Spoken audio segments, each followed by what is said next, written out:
Yes, students, let's continue the derivation from where we had stopped in the previous video. So I told applying a bit of mathematics to the above equation, we arrive at this standard expression for the interpolation function. Okay. So if you could just push this term towards the numerator, I end up in this standard that equation for exponential term, and the upper one is a Euler formula for sine theta. The denominator term is also the Euler formula for sine theta. So once I know the expression for the interpolation function P of W, I I incorporate or I apply this function, this formula for this variable in the expression for x of omega. I just want to recall back to the formula. Okay, so we know that this is what is basically we add the formula for x of w for x of w. I told this term this term was the interpolation function shifted by what? Shifted by a term 2 pi by n times k. So this whole thing, this whole term within the square bracket will be replaced now by the interpolation function p of w shifted by a value of 2 pi k by n. Accordingly, now just you can just recollect the same expression. Therefore, x of omega is given by summation k varying from 0 to n minus 1 x of 2 pi k by n. The first two terms were the same thing as what we had in the earlier expression. Whatever the term I had in the square bracket, that interpolation function is been written in this format. P of omega is a function. Since that has been shifted by this particular value, that is why I write this as P of W minus 2 pi by n times k. N times k. This is expression for x of omega. Now please note that as I insisted earlier at the beginning of this derivation, my main aim of doing this derivation is to what? Obtain an expression for x of w in of its spectrum samples x of 2 pi k by n. Okay, what is x of 2 pi k by n? The frequency spectrum samples. My main aim was to relate this directly to the term x of omega just to avoid three different steps. And our aim has been succeeded at the end of this particular derivation. Now, I'm just showing a small plot. If you could just plot this term sine omega n by 2 divided by sine omega by 2 along with this constant n, excluding this exponential term. And I've generalized this expression because I can't generalize it for a value of n. It goes on and on. I want to cut short.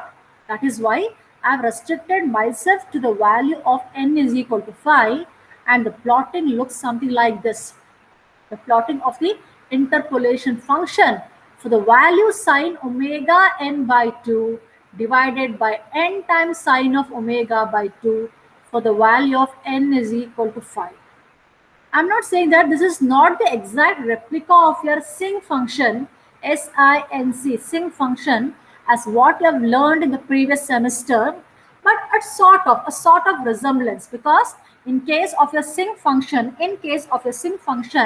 this particular oscillations will ultimately die down to zero at both the sides. Only at a value of 0 it reaches its peak value, and as it progress further on both the sides the oscillations die down to 0. But it is not so, because it is not an exact replica of the sinc function. If I could plot it, I get the plotting like this. Okay, and what you must observe from the plot is this particular expansion for the function p of 2 pi by n times k. Please note here again the term omega is replaced by 2 pi divided by n times k. Okay, if I could consider any one such sample of the interpolation function, it is found that that particular value of the sample is exactly equal to 1 at k is equal to 0. At instant, say for example, here in this case, we say k is equal to 0. At this instant, the value is equal to 1.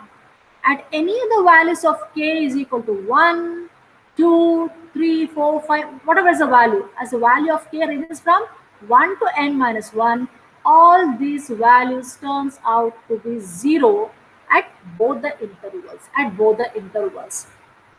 The very nature of this particular interpolation function, it results in what is the next statement.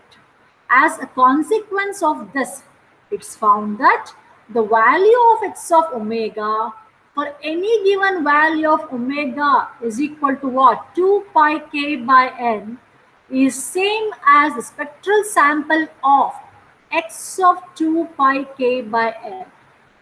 Generally, what we say is just visualize x of omega separately and x of 2 pi k by n separately.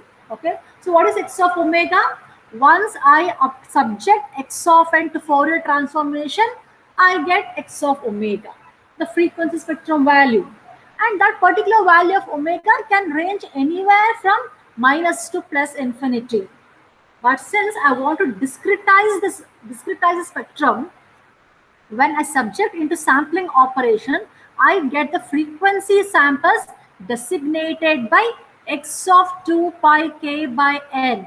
My main aim is to show that for any given value of omega, x of omega is equal to x of 2 pi k by n. If I could say it just by words, there's no point to it. Let's just derive it. Okay. What I do is I just recall back the expression for x of omega in terms of the interpolation function. This is the formula. X of omega is equal to what? Summation k varying from 0 to n minus 1. In this case, I limit the value of n is equal to 4. Therefore, 4 minus 1 is 3. K varying from 0 to 3, x of 2 pi k by n as it is, and this is the interpolation function. Okay. And here, to be more precise, say for example at instant k, given the second sample at k is equal to 2, what happens to omega value? 2 pi k by n, the value of k is 2. So what is the value of omega? 4 pi by n. I substitute this value of omega and check whether the statement is right or wrong. What's the value of omega now? 4 pi by n. Let's get back. Therefore, x of, what's the value of omega now? 4 pi by n is equal to, what is now? Expand the summation. K is equal to 0, 1, 2, and 3. At k is equal to 0, the first term. Wherever k is there, first term is what? K is 0, then k is 1, then k is 2, and then k is what? 3 basically. So for the first term, when k is equal to 0, the first two terms, second term for k is equal to 1, then k is equal to 2, and k is equal to 3. Please note that among all these four terms, the first term, the second term, and the third term, I've said that these values tend towards 0, because I've written like this because based on this particular equation, what did I say? Only at instant k is equal to 0, at k is equal to 0, the value is 1. At all other instances, the value is what? 0. Accordingly, see 4 pi by n, 0. Again, what's the value over here? Then 2 pi by n, 0. This is what? Minus 2 pi by n, 0. What about here? 4 pi by n minus 4 pi by n is what? P of 0. At instant k is equal to 0, the value is 1. So only this term is persisting or still retaining. All other terms tends to 0. So what happens to the final expression? Therefore, x of omega, what's the value of omega? 4 pi by n is also equal to x of 2 into 2 is what? 4. 4 pi by n multiplied by 1.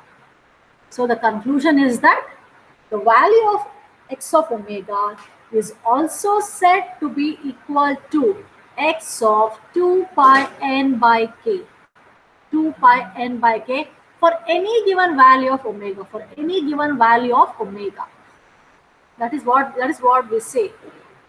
Therefore, I just once again conclude the statement. As a consequence of this, the value of x of omega for any given value of omega is the same as the spectral sample of x2 pi k by n. x2 pi k by n. That's it. If you could ask, madam, if at all for not k is equal to 0, 1, 2, 3, till wherever it is, what happens at the other instance of k? For that, I'll repeat once again. If the value of k is 0, 1, 2, till where? Till n minus 1. As you told by this, by what is it? By the above equation. At 0, it is 1. At 1, 2 till n minus 1, it is 0. What happens at 1.5? What happens at 2.5? Otherwise, 2.2, 3.9. At other instances, all other values corresponding to the various other frequencies are obtained by what? Properly weighted linear combination of spectral samples. Yes? So for example, in this case, how many samples I had here? For example, for n is equal to 4, I told you what? 4 samples. At 1.8 or say 2.2 or 3.3, I have to what? Linearly add all the samples corresponding to the proper weight. If I could summate all these things, I get the respective value also. That is what the derivation is all about. Okay, with this I'll stop over here.